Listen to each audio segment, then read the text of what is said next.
Hi అండి, నమస్తే. Welcome to our channel simple recipes and vlogs. ఈరోజు మన రెసిపీ వచ్చేసి అలసంద వడలు. ఇవి క్రిస్పీగా చాలా బాగుంటాయండి, అలాగే హెల్దీ కూడా. ఈ అలసంద వడలను బ్రేక్ఫాస్ట్ గాను లేదంటే ఈవినింగ్ స్నాక్స్గా గాను తీసుకోవచ్చండి, చాలా బాగుంటాయి. ఇప్పుడైతే వీటిని ఎలా ప్రిపేర్ చేయాలో చూసేద్దాం. సో స్కిప్ చేయకుండా వీడియోనైతే చూసేయండి ఫ్రెండ్స్. దీనికోసం అయితే ఒక బౌల్లో 1 కప్పు వరకు అలసందలను తీసుకోవాలి. అలాగే అదే కప్పుతో 1 కప్పు వరకు మినప్పప్పును తీసుకోవాలి. ఈ 2 పప్పుల్ని శుభ్రంగా 4-5 సార్లు కడిగి ఈ పప్పులు మునిగేంత వరకు నీరు పోసి 5 గంటల పాటు నానబెట్టుకోవాలి. 5 గంటల తర్వాత చూడండి, అలసందలు అలాగే పప్పు కూడా బాగా నానిందండి. ఇలా నానిన ఈ పప్పుల్ని మిక్సీ జార్లో వేసి మెత్తగా కాకుండా బరకగా దీన్ని మిక్సీ పట్టాలి. ఇలా మిక్సీ పట్టిన ఈ బ్యాటర్ను ఒక బౌల్లో వేసుకుందాము. తరువాత మిగతా పప్పును కూడా ఇలా మిక్సీ జార్లో వేసి మిక్సీ పట్టుకోవాలి.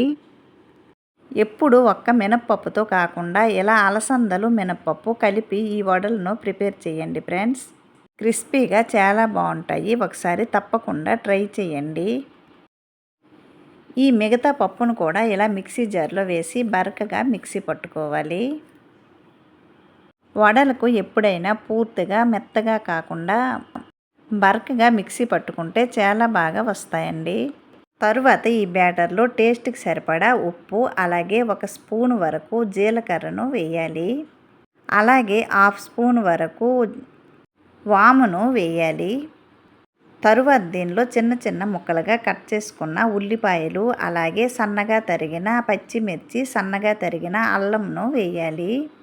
ఇక్కడైతే నేను 2 పెద్ద ఉల్లిపాయలను తీసుకున్నానండి. ఇలా సన్నగా పొడవుగా తరుగుకోవాలి.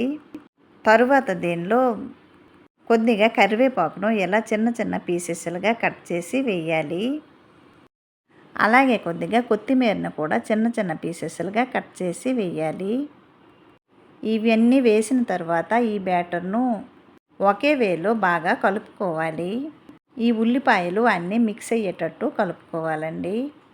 చూడండి, ఇప్పుడు వడలకైతే బ్యాటర్ రెడీ అయ్యింది. ఇప్పుడైతే వడలు వేయటానికి స్టవ్ పైన ప్యాన్ పెట్టి డీప్ ఫ్రైకు సరిపడా ఆయిల్ను వేయాలి.